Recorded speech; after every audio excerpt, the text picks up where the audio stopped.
गोविंदाय कृष्णा पृष्ठाय भूतले श्रीमते भक्ति वेदांत स्वामी इति नामिने। नमस्ते सरस्वती देवे गौरवाणी प्रचारिणे निर्विशेष शून्यवादी पाश्चात्य देशतारिणे। जय श्री कृष्ण चैतन्य प्रभु नित्यानंद श्री अद्वैत गदाधर श्रीवासादि गौर भक्तवृंद की जय।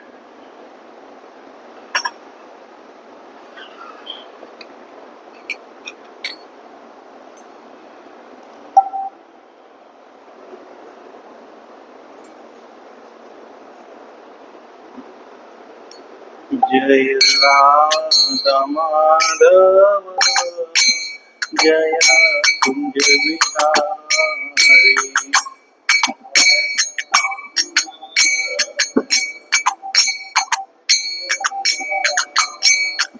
जय राधा माधव जय कुंज बिहारी।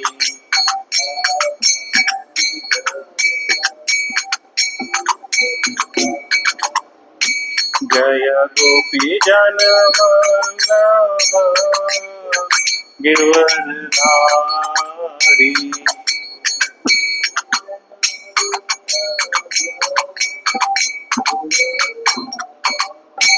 जय राधा माधव जय कुंज बिहारी।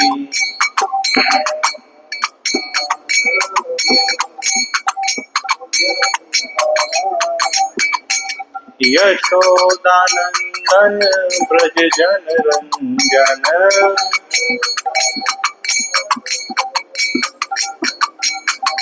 यशोदानंदन ब्रज जन रंजन।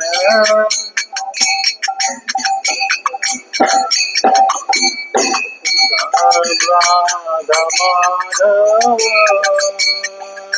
कुंज बिहारी।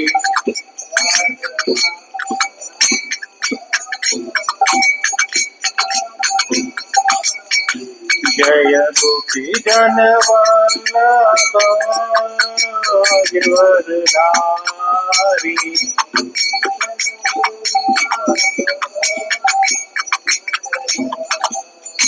जय राधा माधव जय कुंज बिहारी।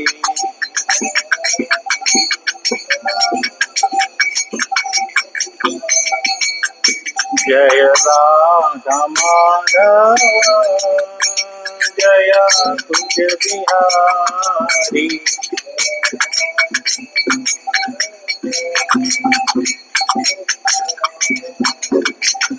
हरे कृष्णा कृष्णा कृष्णा हरे हरे हरे राम राम राम हरे हरे।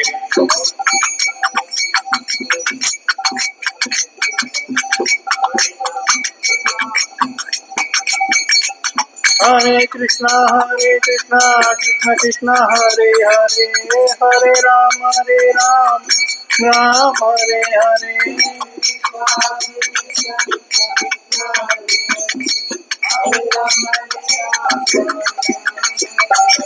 हरे कृष्णा कृष्णा कृष्णा हरे हरे हरे राम राम हरे हरे।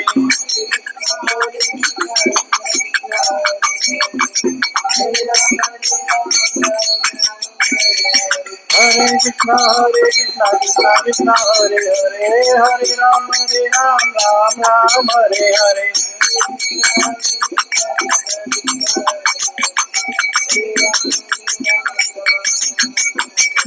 हरे कृष्णा कृष्णा कृष्णा हरे हरे हरे राम राम हरे हरे।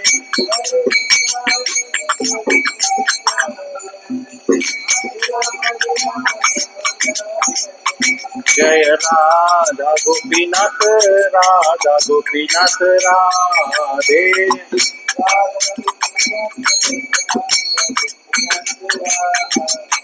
जय जगन्नाथ बलदेवा सुभद्रा जय सुदर्शना।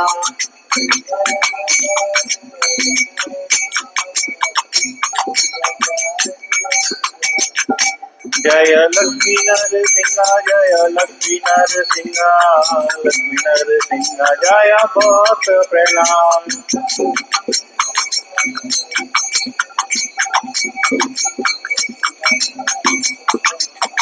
जय गौर निताय गौर निताय गौर निताय जय गौर निताय।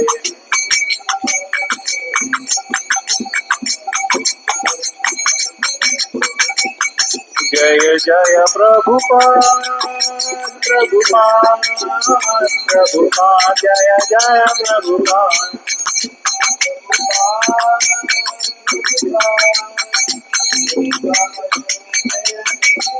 जय जय गुरुदेव गुरुदेव गुरुदेव जय जय गुरुदेव।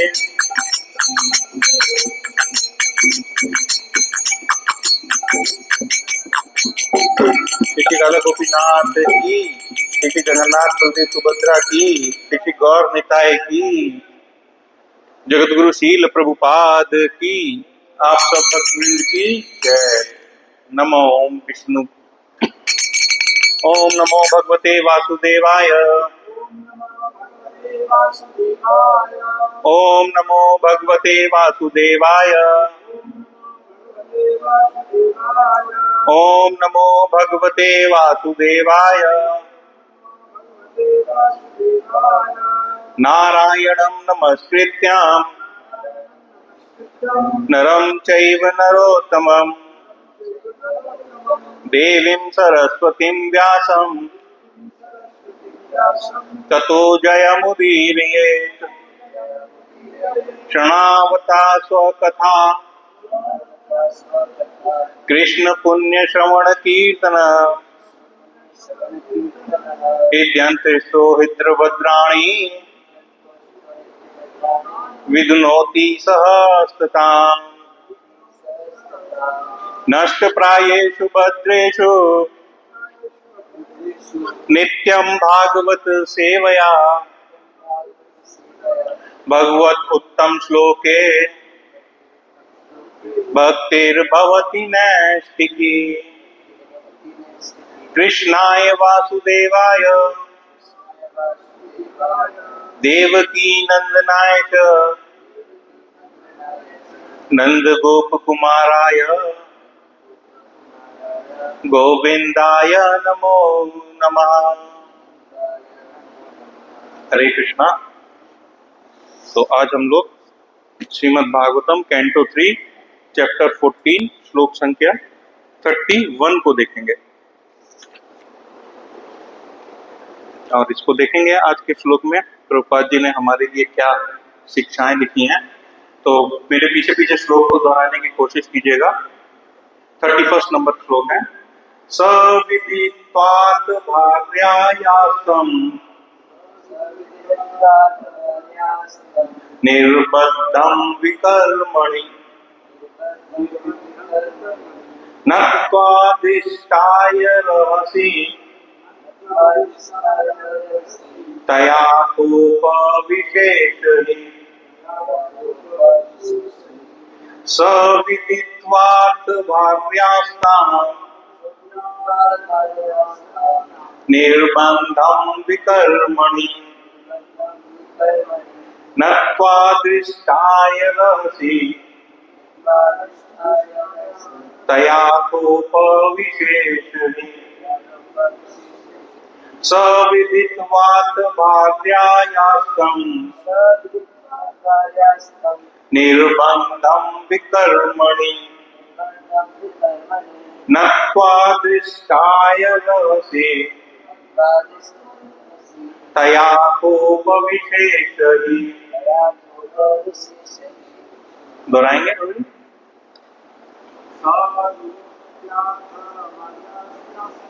सविदित्वात् भार्यायास्तं निर्बन्धं विकर्मणि नत्वादिष्टाय रहसि तया कोपविशेषहि।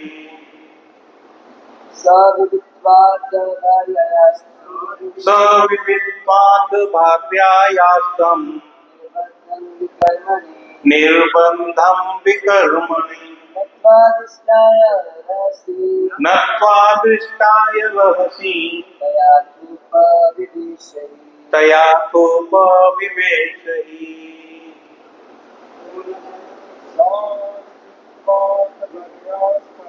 सविद्वात् भार्यायास्तम् निर्बन्धं विकर्मणि नत्वादिष्टाय रहसि तया तोपविवेशहि। अनुवाद, अन्वय एवं तात्पर्य। श्री श्रीमद् कृष्ण कृपा मूर्ति अभय चरणारविंद भक्ति वेदांत स्वामी महाराज श्रील प्रभुपाद के द्वारा जगत गुरु श्रील प्रभुपाद की जय। शब्दार्थ: सह उसने, विदित्वा समझकर, अर्थ तत्पश्चात, भार्याः पत्नी की, तम उस, निर्बंधम जड़ता या दुराग्रह को, विकर्मणि निषिद्ध कार्य में, नत्वा नमस्कार करके, दिष्टाय पूज्य भाग्य को, रहसी एकांत स्थान में, तया उसके साथ, अर्थ इस प्रकार, उपविशेष लेट गए ही निश्चय ही। तात्पर्य। अनुवाद: अपनी पत्नी के मंतव्य को समझकर उन्होंने वह निषिद्ध कार्य करना पड़ा और तब पूज्य प्रारब्ध को नमस्कार करके वे उनके साथ एकांत स्थान में लेट गए। तात्पर्य: जगत गुरु श्रील प्रभुपाद के द्वारा जगत गुरु श्रील प्रभुपाद की जय।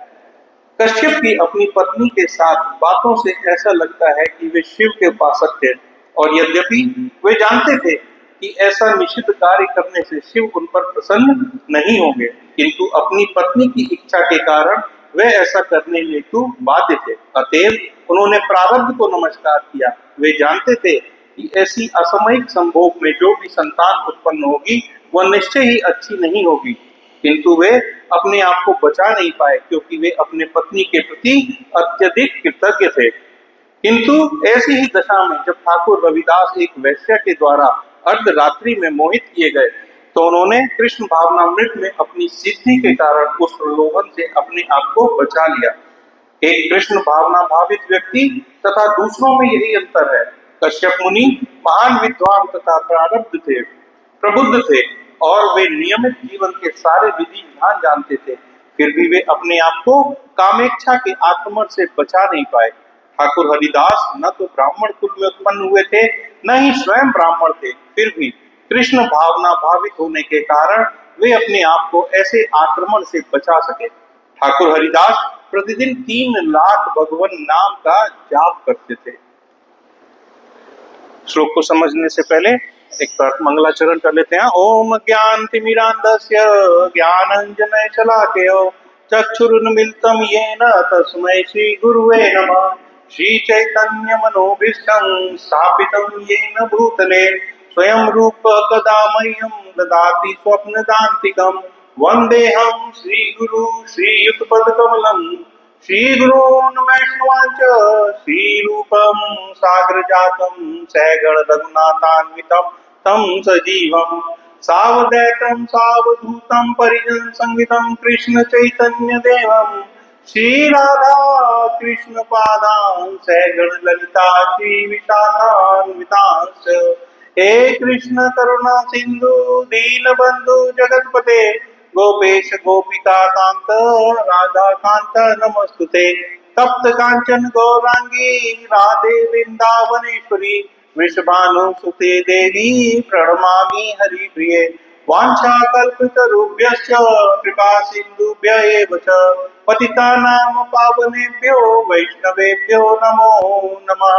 जय श्री कृष्ण चैतन्य प्रभु नित्यानंद श्री अद्वैत गदाधर श्रीवासादि गौर। हरे कृष्णा कृष्णा कृष्णा हरे हरे, हरे राम राम राम हरे हरे। नमो विष्णुपादाय कृष्णावृष्टाय भूतले श्रीमते भक्ति वेदांत स्वामी इति नामिने नमस्ते सरस्वती देवे गौरवाणी प्रचारिणे निर्विशेष शून्यवादी पाश्चात्य देशतारिणे।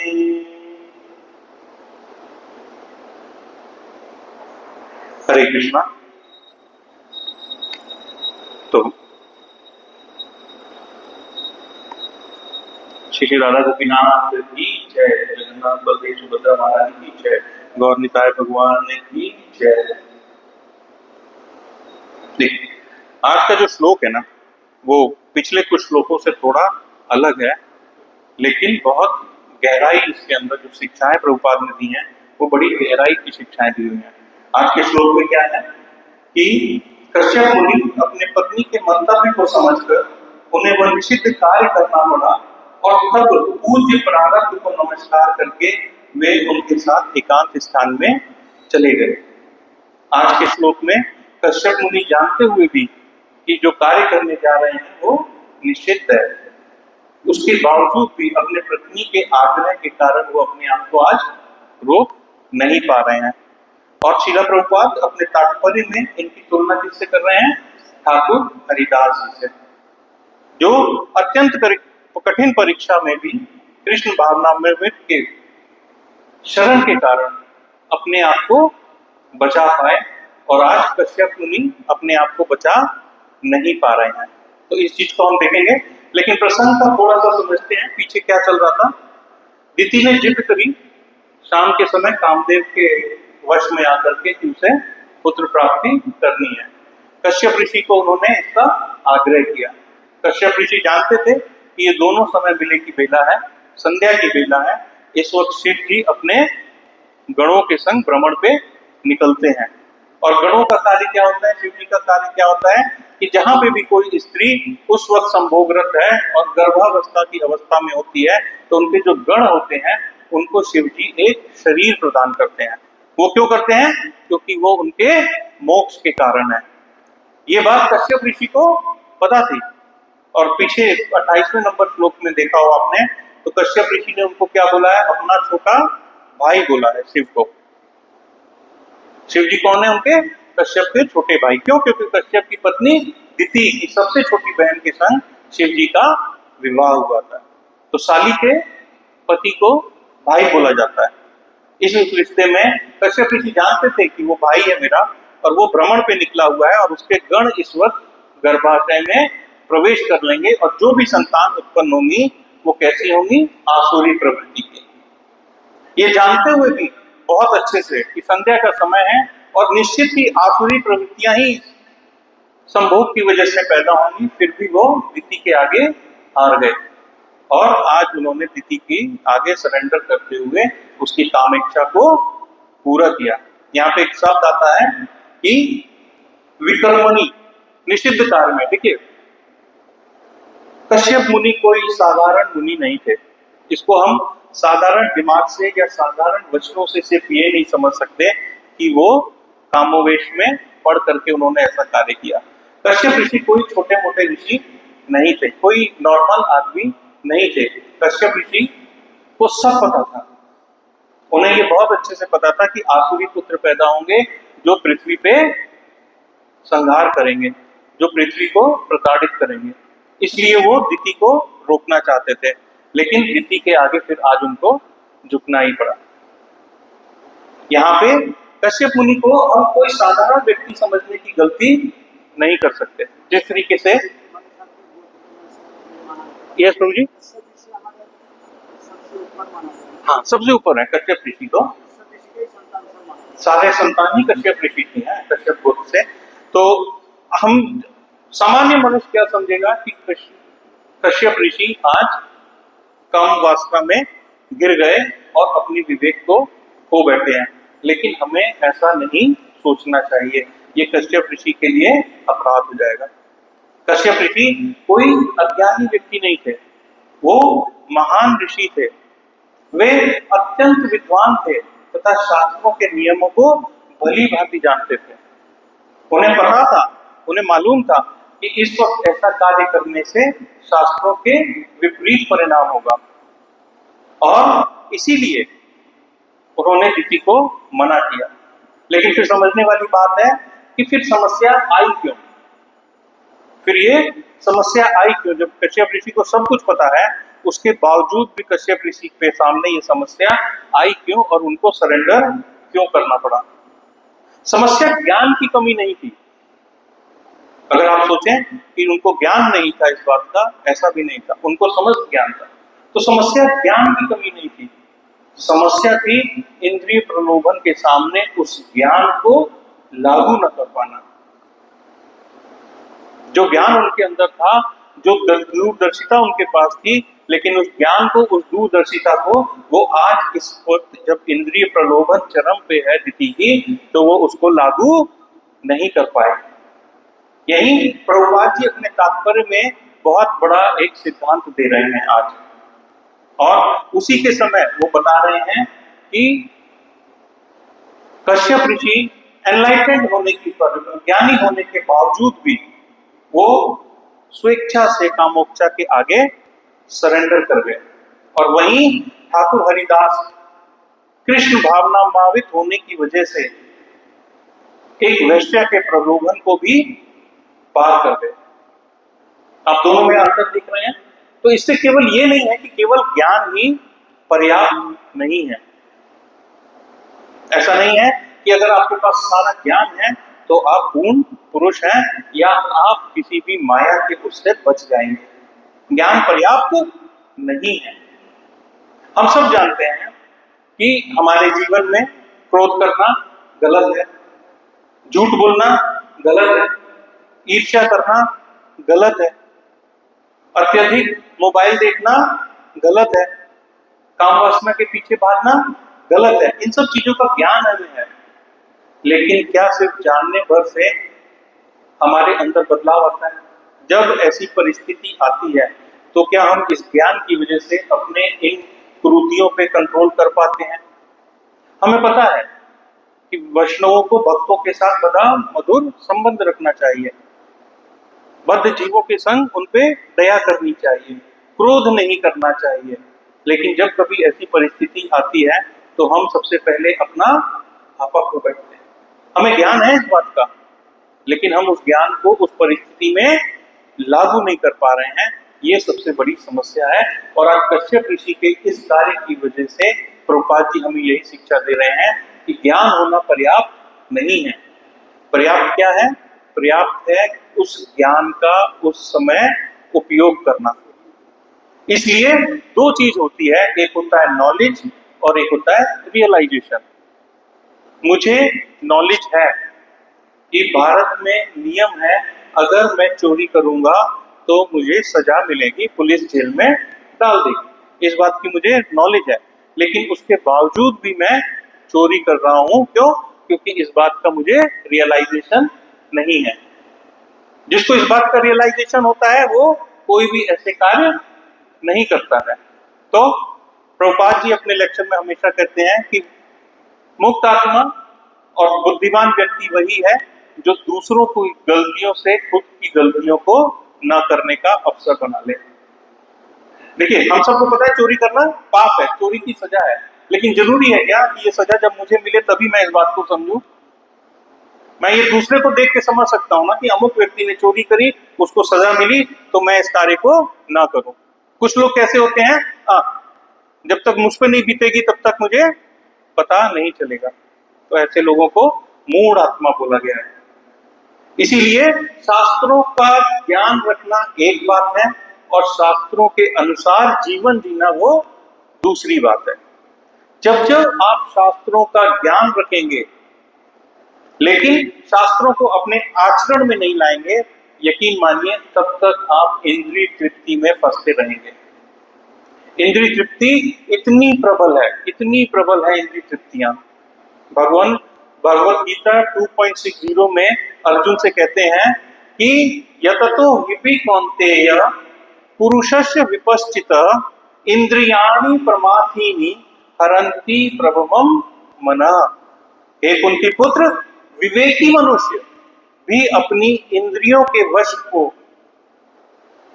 वश में करने का प्रयत्न करता हुआ उन इंद्रियों द्वारा बलपूर्वक खींच लिया जाता है। यहाँ प्रभुपाद जी किसी या भगवान यहाँ पे अर्जुन से किसी मूर्ख व्यक्ति की बात नहीं कर रहे। भगवान किसकी बात कर रहे हैं? भगवान कर रहे हैं विपश्चित, यानी बुद्धिमान व्यक्ति की, विवेकी व्यक्ति की, जिसको समस्त ज्ञान है। वो भी जब अपनी इंद्रियों को अपने वश में करने की चेष्टा करता है तो कभी कभी इंद्रियां इतनी ताकतवर हैं कि इंद्रियां अपने भोग में उसको भी खींच लेती हैं। कि कितनी है, हमने भागवतम में आता है रंभा 10,000 साल तक मुनिवर ने तपस्या करी, 10,000 साल तक मुनिवर ने तपस्या करी और इंद्र ने 1 मिनट को बस अप्सरा रंद्रा को भेजा और मुनिवर की इंद्रिय तृप्ति जागृत हो गई और उनका 10,000 साल का तप व्यर्थ चला गया। इतनी प्रबल है इंद्रिय तृप्तियां। ये इसीलिए कहते हैं कि भक्तों को कभी अहंकार नहीं करना चाहिए भक्ति के जीवन में। क्यों? क्योंकि इंद्रियां इतनी प्रबल है कि आप जिस भी अवस्था में रहेंगे, अगर आप ऐसा सोचेंगे कि मैं बहुत स्ट्रांग हूं, मेरे संग ऐसा कुछ नहीं हो सकता, उसी वक्त आपका पतन शुरू हो जाएगा और आप इंद्रिय तृप्ति में लिप्त हो जाएंगे, पता भी नहीं चलेगा। माया की प्रबलता इतनी है, माया को कभी अंडर एस्टिमेट नहीं कर सकते। माया इतनी प्रबल है, होगी भी, क्यों ना हो, भगवान की शक्ति है, भगवान की शक्ति है माया। माया इतनी प्रबल है कि भक्त कितना भी विनम्र रहे, लेकिन इंद्रियां इतनी शक्तिशाली हैं कि वो माया के प्रभाव में आकर के वो मन को कब बदल देती हैं ये पता भी नहीं चलता है। और इसका सिर्फ एक उपाय है, वो क्या है? अपनी शक्ति पे भरोसा ना करके कृष्ण की शक्ति पे भरोसा करना, कृष्ण की भक्ति पे भरोसा करना। जो विद्वान मनुष्य, जो ज्ञानी आत्मा कृष्ण को आगे सरेंडर कर देता है अपने आप को, वो माया से बच जाता है, उसकी इंद्रियों पे माया का प्रलोभन कार्य नहीं करता है। भगवान क्या कहते हैं भगवद गीता 7.4 में कि देवी हईषा गुणमयी मम माया दुरत्यया मामेव ये प्रपदन्ते माया मेताम तरन्ति। ये जो माया है ना, ये मेरे तीनों गुणों से बनी है और ये इतनी शक्तिशाली है कि इसको पार पाना किसी भी मनुष्य के लिए असंभव है। भगवान स्वयं कह रहे हैं इस बात को कि किसी भी मनुष्य के लिए असंभव है, सिवाय उस मनुष्य को जिसने मेरी शरण ले ली है। भगवान बड़ा क्लियर बोल रहे हैं कि हम और आप अपने सामर्थ्य से, अपनी शक्ति से जितना भी कोशिश कर लें, माया से पीछा छुड़ाने का पीछा नहीं छुड़ा सकते। इसका पीछा छुड़ाने का सिर्फ और सिर्फ एक छोटा सा हल है और वो हल है भगवान की चरणों की शरण ले लेना। मैं कई बार इस एग्जाम्पल को देता हूं ताकि आपको अच्छे से ये समझ में आए और बार बार इस बात को रिपीट करता हूं ताकि इस बात को आप और मैं स्वयं कुछ हद तक इसको अगर ग्रहण कर लेते हैं तो आप ये मानिए कि हम माया से 50-60% तो बाहर निकल जाएंगे। जिस प्रकार एक मकान पे आप जाते हैं, दरवाजे पे एक बोर्ड लिखा होता है कि कुत्ते से सावधान, अंदर एक खतरनाक कुत्ता बैठा है। आप जब दरवाजा खोल के अंदर जाते हैं तो कुत्ता अचानक आप पे चढ़ जाता है। पीछे देखिए ना, पटियाला की एक घटना आई थी जहाँ पिटबुल ने एक लेडी को काट लिया बहुत बुरी तरीके से, है ना। वो कुत्ते ने क्या किया, उस इंसान को झपट लेता है, उस इंसान को अपने काबू में कर लेता है, उसको काटता है, कचोटता है, दर्द देता है। लेकिन जब अंदर बैठा मालिक, उस कुत्ते का मालिक एक बार आवाज लगाता है, टॉमी नो, बैठ जाओ, तो टॉमी एक किनारे चुपचाप बैठ जाता है। फिर वो उस आदमी को परेशान नहीं करता है। यही स्थिति है प्रभु जी हमारी। हम उस आदमी की तरह हैं जो एक जगह घर में जा रहा है। कुत्ते की कल्पना की गई है माया के साथ, जो हमारे ऊपर टूटती है काटने को, हमें प्रताड़ित करने को, हमें प्रताड़ित करने को वो हमारे ऊपर चढ़ती है।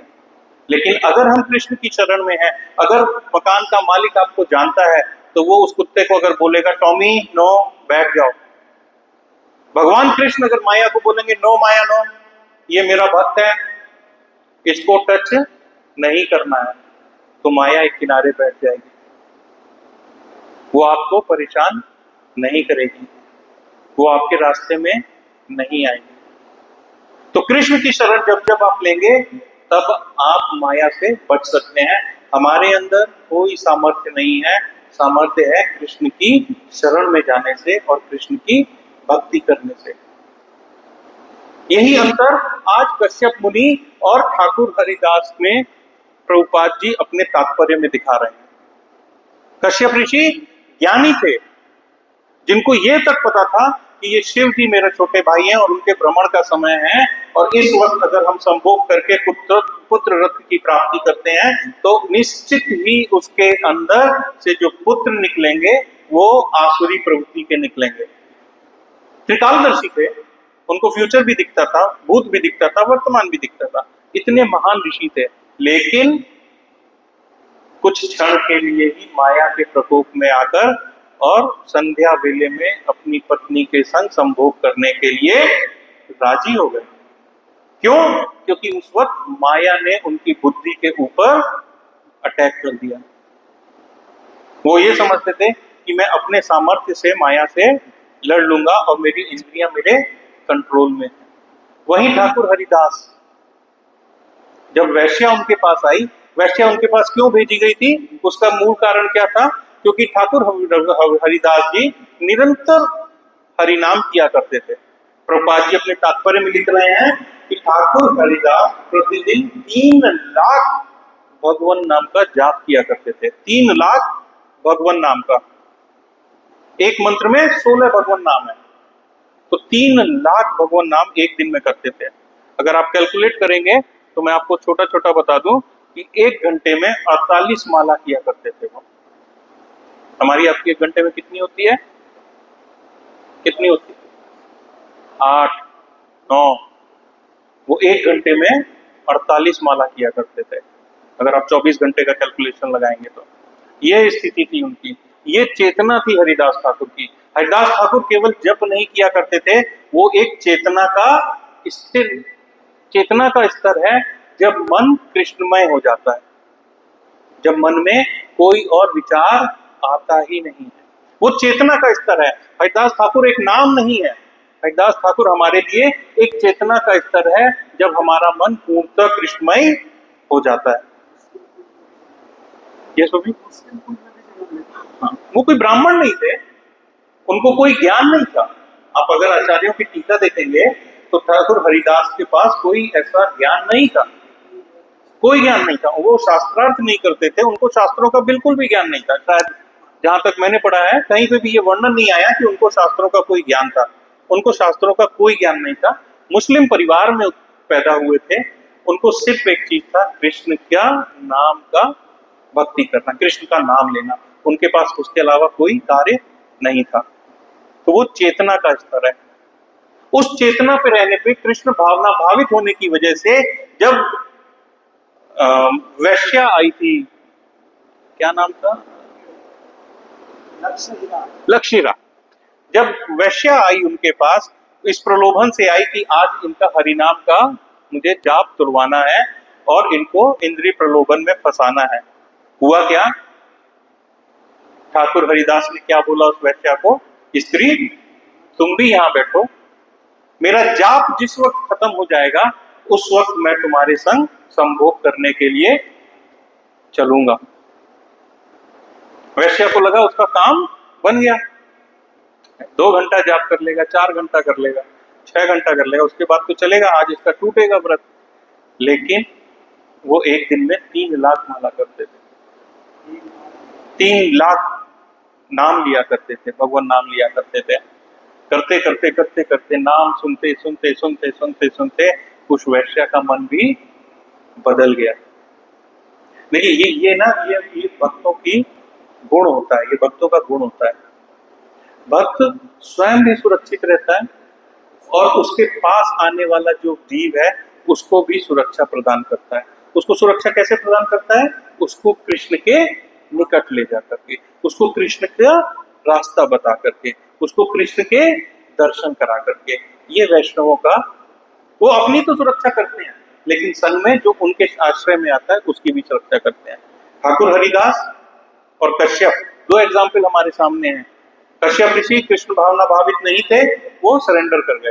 ठाकुर हरिदास कृष्ण भावना भावित थे, वो बचे रहे और साथ में उन्होंने उस वैश्या का भी उद्धार कर दिया। आज वो भी कृष्ण भावना भावित हो गई। और यहां से हमें ये पता चलता है कि जन्म से ब्राह्मण होना पर्याप्त नहीं है, शास्त्रों को जानना पर्याप्त नहीं है। पर्याप्त क्या है? वास्तविक सुरक्षा क्या है? कृष्ण भावना भावित चेतना ही वास्तविक सुरक्षा है। और यही इस्कॉन का मूल सिद्धांत है। यही सबसे बड़ी शिक्षा इस्कॉन देता है कि कृष्णा भावना भावित चेतना का डेवलप करिए, वही आपकी सुरक्षा देगा।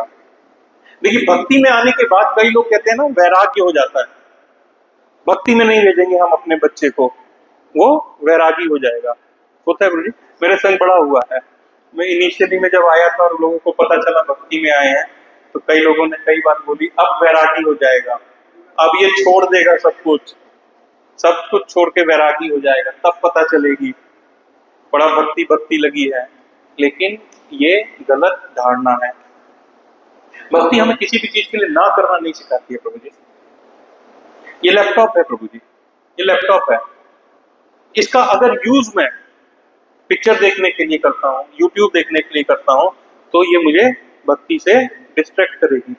लेकिन अगर इसी लैपटॉप का यूज मैं भगवान के नोट्स बनाने के लिए करता हूँ, भगवान की कथा सुनने के लिए करता हूँ, भगवान की व्याख्या करने के लिए सुनता हूँ, प्रचार करने के लिए यूज करता हूँ, तो ये भी दिव्य हो गया। ये भी दिव्य हो गया। क्यों दिव्य हो गया? क्योंकि ये लैपटॉप भगवान की सेवा में लग गया।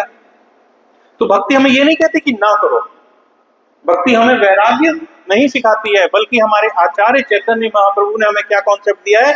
युक्त वैराग्य का। अच्छा घर रखो, अच्छा घर बनाओ,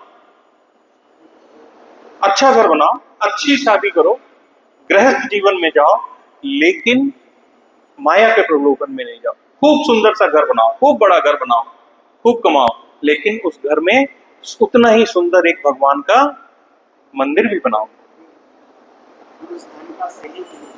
खूब धन कमाओ, उस धन का उपयोग कृष्ण की सेवा में करो।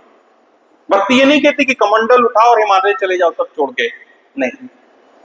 आचार्य कहते हैं युक्त वैराग्य में रहो। अच्छा मोबाइल लो, एप्पल का मोबाइल लो, लैपटॉप लो, अच्छी गाड़ी रखो, लेकिन उस गाड़ी का यूज पिक्चर हॉल जाने के लिए, पब में जाने के लिए, पार्टी में जाने के लिए करने के बजाय भगवान के मंदिर में आने के लिए करो।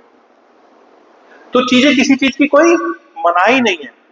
हमारे आचार्य कहते हैं कि आप अपने टेस्ट को बदल दो बस। जिस वक्त आपको हायर टेस्ट लग गया, उस वक्त आपको लोअर टेस्ट में कोई रुचि नहीं रह जाएगी। जिस तरीके से अगर किसी व्यक्ति ने जिंदगी भर डालडा की पूरी खाई है और उसको अगर एक बार आप देसी घी की पूरी खिला दें, है ना, पानी आ जाता है मुंह में बोलते बोलते भी, देसी घी की पूरी खिला दें, तो वो क्या दोबारा डालडा के घी पे जाएगा? कभी नहीं जाएगा। क्यों? क्योंकि आज उसको हायर टेस्ट लग चुका है। लोग अल्कोहल पीते हैं, शराब पीते हैं, और शराब पी करके नशे में रहते हैं। और भक्त भी नशे में रहता है, भक्त को भी नशा होता है। लेकिन भक्त को किसका नशा है? कृष्ण भक्ति का। तो उसको किसका नशा है? उसको कृष्ण की सेवा का नशा है। उसको सेवा में मजा आ रहा है, उसको सेवा में नशा है। नशा दोनों कर रहे हैं, लेकिन भक्त का नशा हायर टेस्ट है। जब उसको वो हायर टेस्ट लग चुका, तो इस लोअर टेस्ट में उसको आनंद नहीं आता। तो ये टेस्ट का है। भगवान भगवद गीता 2.95 में बहुत अच्छे से इस चीज को क्लियर करते हैं। कहते हैं विश्या विनिर्वतन्ते निराहारस्य देहिना रजस्व रयोपस्यम परम दृष्ट्वा निवर्तते। जो मनुष्य इंद्रिय विषयों से दूर रहता है, लेकिन उनके प्रति उसका स्वाद बना रहता है, वो उच्चतर स्वाद को प्राप्त नहीं कर सकता। इंद्रियों का विषय कभी खत्म नहीं होगा प्रभु जी। ये आंख हमारी इंद्रिय है, इनका विषय है सुंदर स्वरूप देखना, वो कभी खत्म नहीं होगा।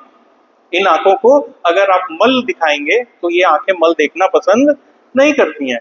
इन आंखों को आप सुंदर स्त्री को दिखाएंगे तो इन आंखों को बहुत अच्छा लगता है सुंदर स्त्री देखने में। ये विषय है इस आंख का, सुंदर चीज को देखना।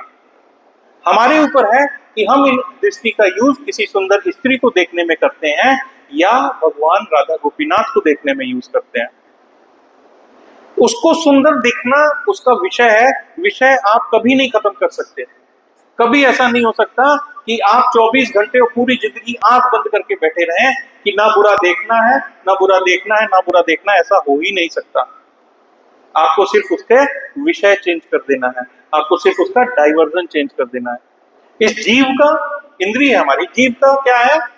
इस जीव का है बोलना, शब्द का उच्चारण करना। आप इसका उपयोग अगर किसी की आलोचना करने में करते हैं तो वो आप माया के अधीन में आके कर रहे हैं। लेकिन अगर इसी जीव से आप भगवान के प्रसाद को टेस्ट करते हैं, भगवान के नाम का गुणगान करते हैं, तो आप भगवान की सेवा में लगा रहे हैं। इन कानों का उपयोग किसी की प्रजल्पा सुनने के बजाय भगवान के भजन को सुनने में करते हैं, तो आप इन कानों का सदुपयोग कर रहे हैं। इन हाथों को किसी और को प्रताड़ित करने के बजाय इन हाथों को भगवान की सेवा में लगा रहे हैं, तो आप इन हाथों का सदुपयोग कर रहे हैं।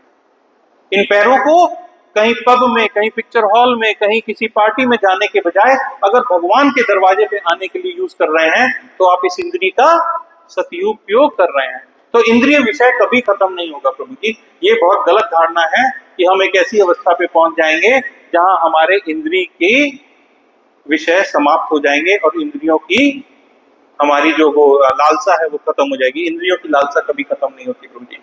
ये आपको बड़ा बेयर फैक्ट बता देता हूँ। किसी भी परिस्थिति में आप पहुंच जाएंगे, इंद्रियों की लालसा कभी नहीं खत्म होगी। इंद्रियों की लालसा को आपको डाइवर्ट करना है, कृष्ण की तरफ डाइवर्ट करना है। वो दी एंड नहीं आएगा। जैसे पिक्चर में आता है ना लास्ट में दी एंड, वो स्थिति कभी नहीं आएगी कि आपकी इंद्रियों ने दी एंड लिख करके आपके सामने भेज दिया कि आज से हमने सारा कार्य करना बंद कर दिया। नहीं, वो कार्य करेंगी। हमारा कार्य है कि वो जब जब भटकेगी रास्ते से, माया की तरफ जाएगी, मैं उसको वापस मोड़ के कृष्ण की तरफ लाऊंगा। और ये करने में सबसे बड़ी अगर आपको कोई मदद करेगा तो वो मदद करेगा हरि नाम। सिर्फ और सिर्फ हरि नाम आपको मदद करेगा। ऐसा कभी नहीं होता कि भक्त को भी कभी टेम्पटेशन नहीं आएगा, ऐसा कभी नहीं होता प्रभु जी। भक्त भी जब बाहर से निकलता है, कहीं से समोसे की महक आती है तो उसको भी टेम्पटेशन होता है। कहीं अच्छे से रसगुल्ले बन रहे होते हैं तो उसको भी टेम्पटेशन होता है, इंद्रियां हैं, होता है। लेकिन भक्त को पता है कि वो अनियंत्रित नहीं है। वो रसगुल्ला, वो समोसा पहले भगवान को भोग लगेगा, उसके बाद प्रसाद बनेगा और हम खाएंगे। और जो भक्त नहीं है वो सीधे उसको पा लेता है और पाप का भागीदारी बन जाता है। तो दोनों को टेम्पटेशन होता है। तो कभी ऐसा नहीं होगा कि भक्त को किसी चीज का टेम्पटेशन नहीं होगा। भक्त की भी जीवन में परीक्षाएं आएंगी ही आएंगी। लेकिन भक्त और एक नॉर्मल बंदे में सिर्फ यही अंतर है कि साधारण व्यक्ति जब परीक्षा आती है अपनी जिंदगी में तो स्वयं के सामर्थ्य से उस परीक्षा से लड़ता है। लेकिन भक्त जब परीक्षा आती है उसकी जिंदगी में तो कृष्ण की शरण में चला जाता है। तभी कहते हैं जब जिंदगी में कठिन समय आए भक्ति बढ़ा देनी चाहिए। क्यों? क्योंकि मेरा सामर्थ्य नहीं है उस परिस्थिति से बाहर निकलने का।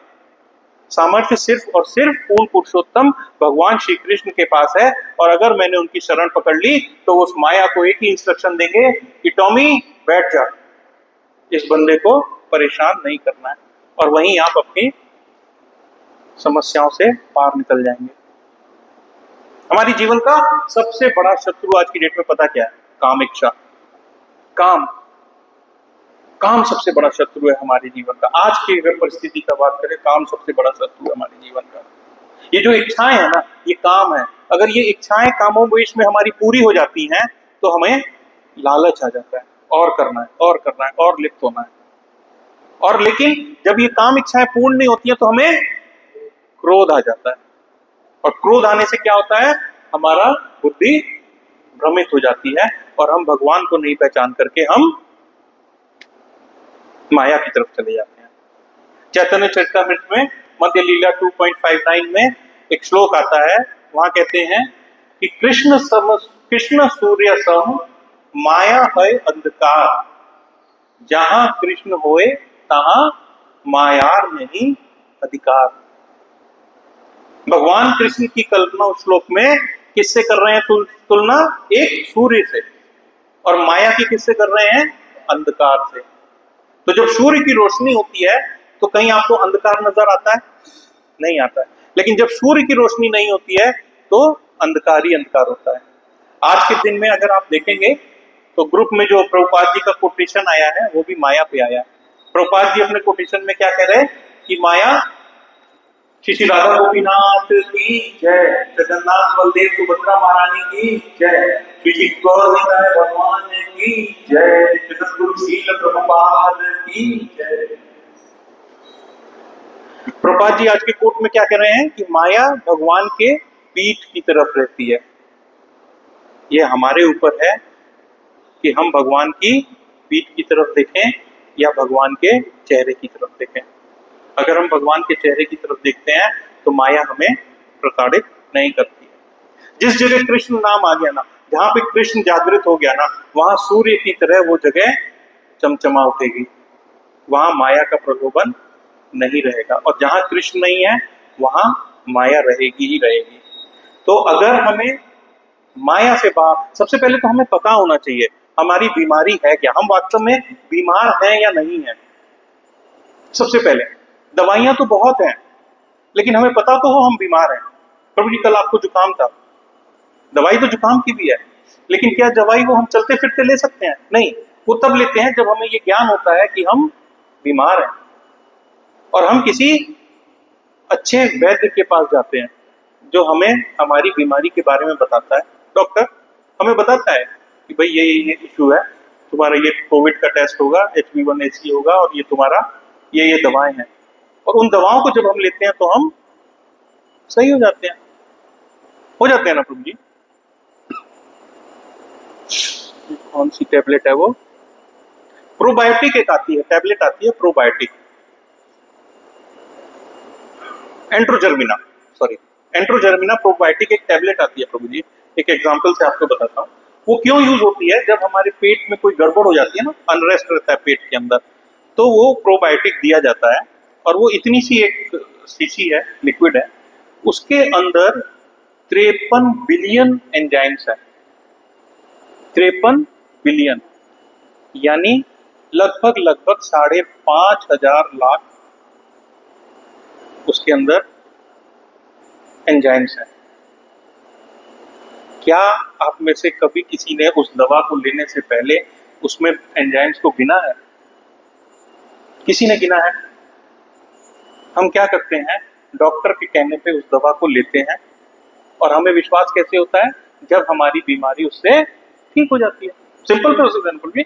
ऐसा तो नहीं होता ना, किसी ने कोई गया तो नहीं ना डिस्प्रिन में चेक करने कि इसके अंदर क्या क्या सॉल्ट है, पहले मैं सॉल्ट की जांच करूंगा उसके बाद डिस्प्रिन खाऊंगा तब मुझे लगेगा। नहीं, डॉक्टर ने बोला आप बीमार हो, सर दर्द है, आप डिस्प्रिन लेना। आप गए, आपने अच्छे दुकान से डिस्प्रिन ली, खा ली। आपको उस डिस्प्रिन पे भरोसा कब हुआ? जब आपकी जिंदगी में बदलाव आया, आपको सुधार हुआ। सिंपल ऐसे ही होता है। बाकी की जिंदगी भी ऐसी है प्रभु जी, इतनी ही सिंपल है, इतनी सिंपल है। जिस वक्त हमें ये ज्ञान आ जाए कि मैं यहाँ पे फंसा हुआ हूँ, किसी अच्छे डॉक्टर यानी किसी अच्छे गुरु के पास जाएं, प्रमाणिक सोर्स जो अपने परंपरा से आ रहे हैं उस गुरु के पास जाएं, उस गुरु से वार्तालाप करें। वो गुरु आपको बताएगा कि आपकी बीमारी क्या है। वो गुरु आपको लिख के देगा कि इस बीमारी का इलाज है 16 माला जप। आपको बिना दिमाग लगाए उस बीमारी की वो दवा ले लेनी है। डिस्प्रिन और ये एंजाइम्स भी तो ले ही रहे ना बिना दिमाग लगाए। उसके बाहर लिखा है 53 लाख एंजाइम्स हैं, तो हम में से किसी ने गिना तो नहीं। आप बिना दिमाग लगाए उस गुरु की बात पे माला जप शुरू करिए। आपको विश्वास कब होगा? जब आपका जीवन में परिवर्तन आना शुरू हो जाएगा। ये विधि है अपने जीवन में परिवर्तन लेके आने के लिए। और जब तक आप अपने जीवन में परिवर्तन नहीं लाएंगे तब तक यकीन मानिए माया के अधीन में फंसते रहेंगे, परेशान होते रहेंगे और उसके बाद जन्म मृत्यु जरा व्याधि के चक्र में फंसते ही रहेंगे। हम लोग के सामने आज के तात्पर्य में ठाकुर हरिदास जी का जो जीवन है वो सबसे बड़ा आदर्श जीवन यही है। वो स्वयं तो रक्षित थे, उन्होंने स्वयं तो अपनी रक्षा की हुई थी, लेकिन साथ में आई हुई वैश्या के भी उन्होंने उद्धार कर दिया। तो यहां पे ये कह रहे हैं कि ये सबसे बड़ी शिक्षा है हमारी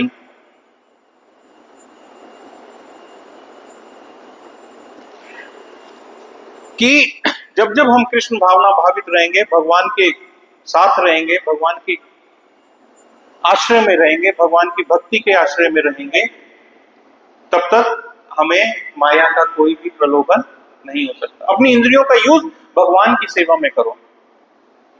कश्यप मुनि के इस आज के प्रकरण से या मेरे आज के इस प्रकरण को समझाने की वजह से कहीं पे भी आप किसी भी चीज को लेकर के, इस घटना को लेकर निराशा मत रखिएगा कि अगर कश्यप मुनि के संग ऐसा हो सकता है तो हमारी तो औकात ही कुछ नहीं है। ऐसा नहीं है, उस बारीक फर्क को समझिएगा। प्रभुपाद जी अपने तात्पर्य में लिख रहे हैं, पहली लाइन में लिख रहे हैं, कश्यप ऋषि की अपनी पत्नी के संग बातों से ऐसा लगता है कि वे शिव के उपासक थे, कृष्ण के उपासक नहीं थे, वो शिव के उपासक थे, भौतिक शक्तियों के उपासक थे। इसलिए उनके संग आज ऐसा निषिद्ध कार्य होने जा रहा है।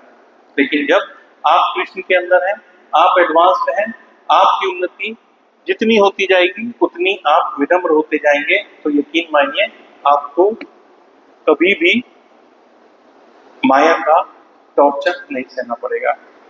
तो हमारे जीवन में आज के बाद अपनी लाइफ के अंदर एक बड़ा क्लियर पिक्चर रखिएगा कि जीवन में दो अप्रोच में से कौन सी अप्रोच मुझको चुननी है, कश्यप ऋषि की अप्रोच या ठाकुर हरिदास की अप्रोच। केवल ज्ञान और साधना से आप अपनी सुरक्षा नहीं कर सकते। ज्ञान, साधना और कृष्ण आश्रय, ये तीन इंग्रेडिएंट्स हैं, ये तीन कारक हैं आपको पूर्ण सुरक्षा प्रदान करने के। इनमें से अगर कृष्ण आश्रय गाय तो आप कश्यप ऋषि की तरह आज नहीं तो कल माया के चंगुल में गिरेंगे ही गिरेंगे। अगर ये तीनों चीज है तो आप बहुत आराम से ठाकुर हरिदास की तरह यहां से बाहर हो जाएंगे। और यही प्रभुपाद का आज का मुख्य संदेश था। वो अपने तात्पर्य में, अगर मैं इस तात्पर्य को एक लाइन में आपको बोल दूं तो प्रभुपाद जी सिर्फ इतना कह रहे हैं कि कृष्ण भावना भावित के बिना केवल भौतिक या शास्त्रीय ज्ञान से मनुष्य को इंद्रिय के आक्रमणों से पूरी तरह सुरक्षित नहीं रखा जा सकता है। पूरी तरह सुरक्षित रहने का सिर्फ और सिर्फ एक ही वो है, और वो है भगवान का आश्रय। और यही इसका उदाहरण है ठाकुर हरिदास और कश्यप ऋषि।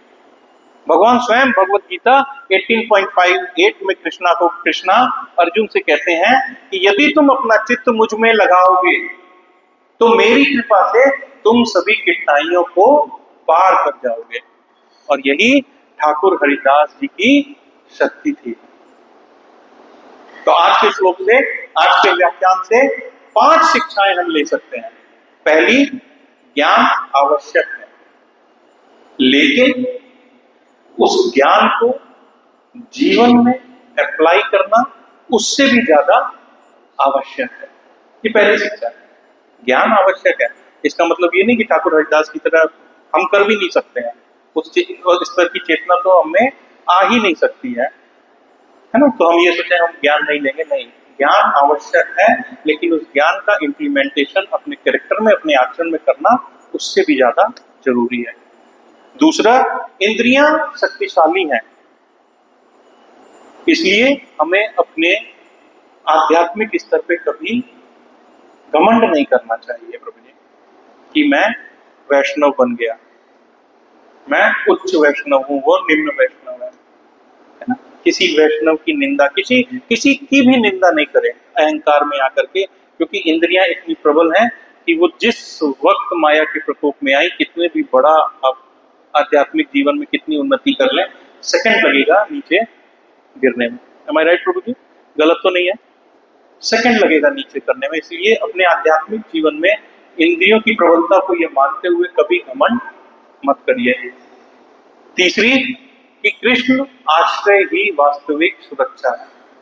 कृष्णा रक्षति रक्षति,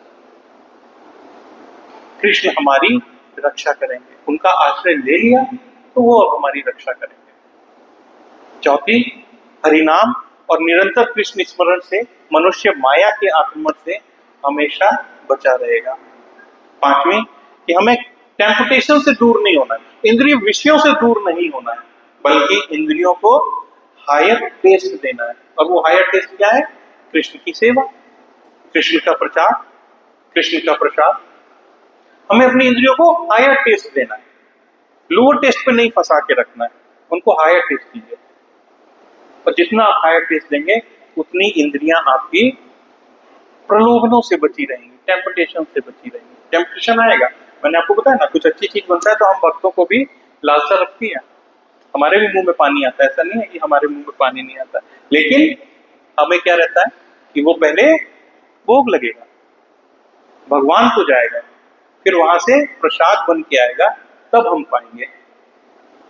और नॉर्मल आदमी, उसने बाजार से खरीदा और सीधा खा गया, बस वो वहीं फंस गया माया के चंगुल में।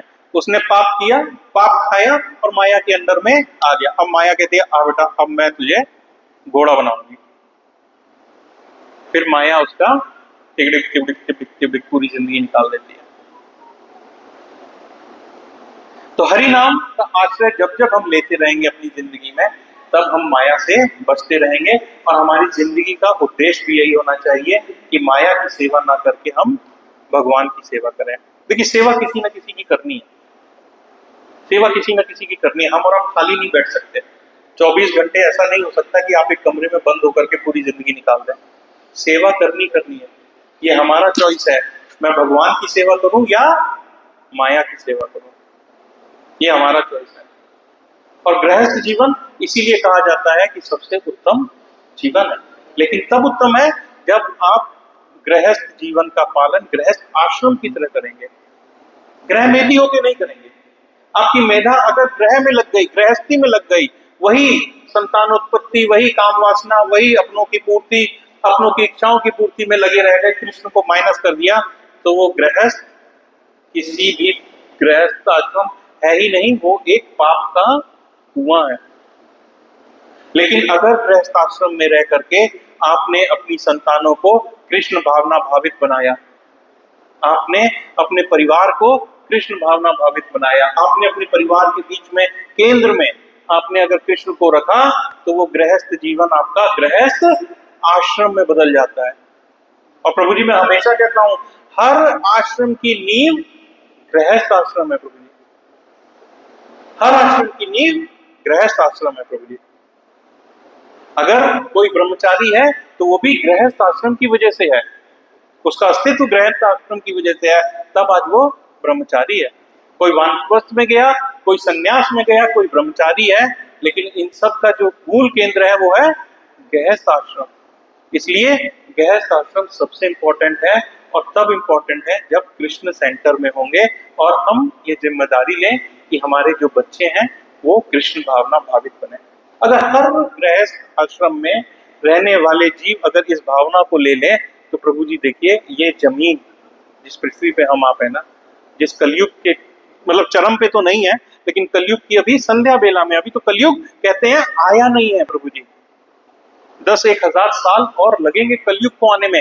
अभी हम और आप कलयुग में नहीं आए हैं, हमारा आपका संध्या का समय है। जैसे आप समझे ना, सुबह जैसे दिन खत्म होता है और रात आती है, तो बीच का एक समय आता है ना संध्या का, ना दिन और ना रात, हम उस वेला में हैं। अभी ना कलयुग है और ना द्वापर है, हम बीच में हैं।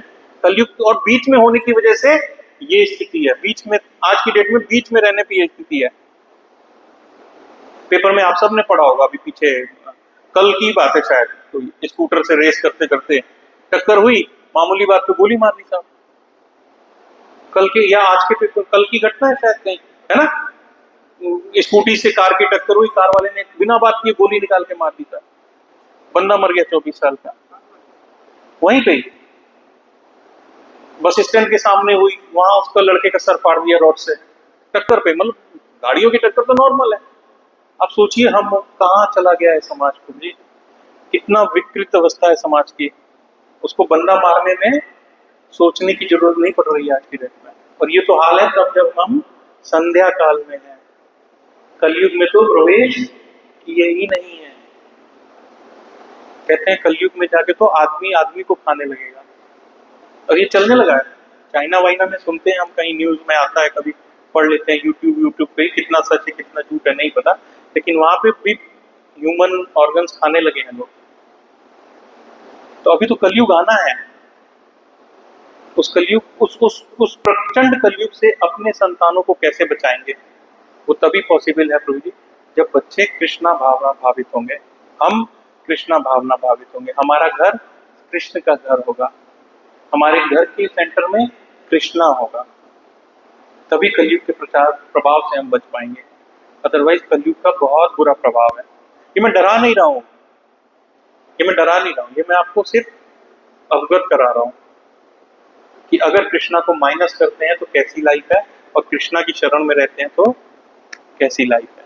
आप कृष्णा को बीच में रख के सतयुग की तरह अपनी जिंदगी को जी सकते हैं, सतयुग की तरह, जिस हिसाब से सतयुग में जीवन हुआ करता था वैसा जीवन हम व्यतीत कर सकते हैं अगर कृष्णा हमारे सेंटर में। हरे कृष्णा कृष्णा कृष्णा हरे हरे, हरे राम राम राम हरे हरे। मेरी राधा गोपीनाथ से यही प्रार्थना है कि हम सबको, मुझको भी, आप सबको भी इसी तरह अपनी शरण में रखें, अपनी भक्ति प्रदान करें, और हमारी मति ऐसी बनाए रखें कि हम माया की सेवा करने के बजाय कृष्ण की सेवा करने का पहल करें। मेरी आज राधा गोपीनाथ से आज की यही प्रार्थना रहेगी। आप भक्तों का कोई प्रश्न, कोई टीका, कोई सवाल, कोई संशय आज के उसमें? नहीं प्रभु जी? यस प्रभु जी। कूलर भी चल रहा है ना प्रभु जी, तो वो आवाज बहुत स्लो है।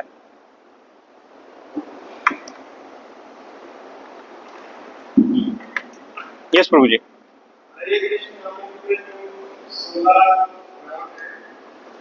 जो 16, हाँ, अपने महामंत्र में प्रभु जी, अपने महामंत्र हरे कृष्णा कृष्णा कृष्णा हरे हरे, हरे राम राम राम हरे हरे। 14, 15, 16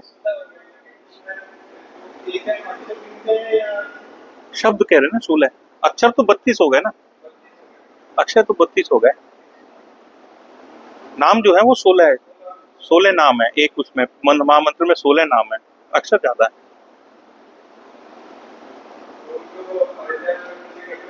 नाम लेते थे 3 लाख भगवान, नाम लेते थे। 3 लाख माला नहीं था, 16 नाम तो 16 है ना। शब्द हरे तो आपने 2 ले लिया, 2 शब्द है, लेकिन नाम तो हरे है ना। नहीं 16 को साहब, 16 को भी करते करते 3 लाख नाम एक दिन में, सोचिए तो 1 घंटे की 48 माला। 3 लाख को 24 से डिवाइड करो प्रभु जी, 3 लाख नाम को 24 से डिवाइड करो तो 1 घंटे में कितना नाम आएगा? देखना प्रभु जी, है किसी के पास मोबाइल क्या?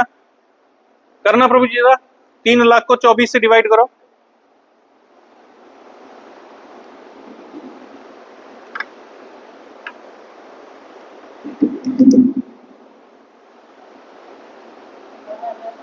कितना प्रभु जी?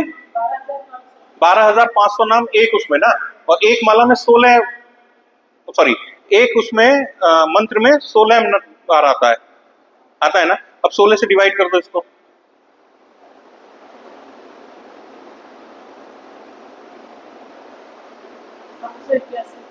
700 मंत्र, 781 मंत्र।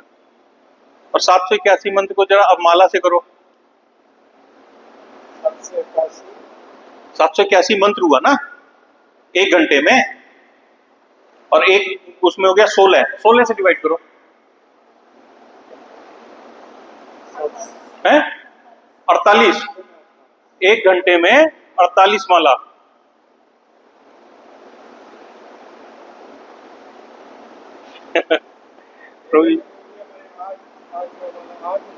मतलब शास्त्रों के हिसाब से चलेंगे तो 8 माला परफेक्ट होगी, 9 थोड़ा स्पीड से होगी, और 10 तो फिर मतलब जब आपको स्पीड आए फुल आप शताब्दी पे चढ़े हुए तो 10 हो जाएंगे, अदरवाइज 8:30 9 पे आप पहुंचेंगे, है ना, 1 घंटे में। लेकिन कहने का भाव ये था कि हरिदास ठाकुर को नाम से मतलब था, बाकी और कोई काम से काम वो कहते थे 1 ही घंटा, शायद आधा घंटा, पूरे 24 घंटे में आधा घंटे में खाना बनाना और रेस्ट करना दोनों, या 1 घंटे में रेस्ट, बाकी तो थे 1 घंटे या 2 घंटे 1-2 घंटा ही रेस्ट था, बाकी तो 24 आवर्स नाम नाम नाम नाम नाम नाम नाम 2 घंटे रेस्ट, बाकी नाम। तो वो चेतना है, हरिदास ठाकुर एक वैष्णव नहीं तो ये भी तो चेतना है कि पूर्व जन्म में ब्रह्मा जी रह चुके थे, तो इनका जो ये मिलता है पूर्व जन्म में तो कभी आप भी ब्रह्मा रहे होंगे प्रभु जी। मैं कह रहा हूँ ब्रह्मा जी रहे थे, हाँ बिल्कुल थे, श्राप की वजह से नीचे आए, बिल्कुल ठीक बात है बोलिए, ऐसे ही था, ऐसे ही था।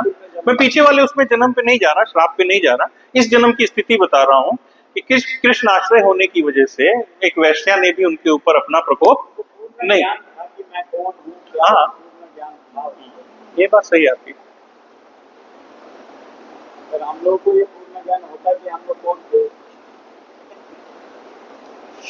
इस वक्त प्रभु जी आधे से तो भक्ति नहीं करते फिर। हरे कृष्णा। चलिए, श्रीमद् भागवत महापुराण की, अनंत कोटि वैष्णव वृंद की, नामादास हरिदास ठाकुर की, जगत गुरु शील प्रभुपाद की, आप सब भक्त वृंद की। इतना तो पता है पिछले जन्म में हम लोग दास थे, भगवान के दास तो रहे। इसको शुभम प्रभु बंद कर दिया 100% प्रभु जी, आप समझिए ना।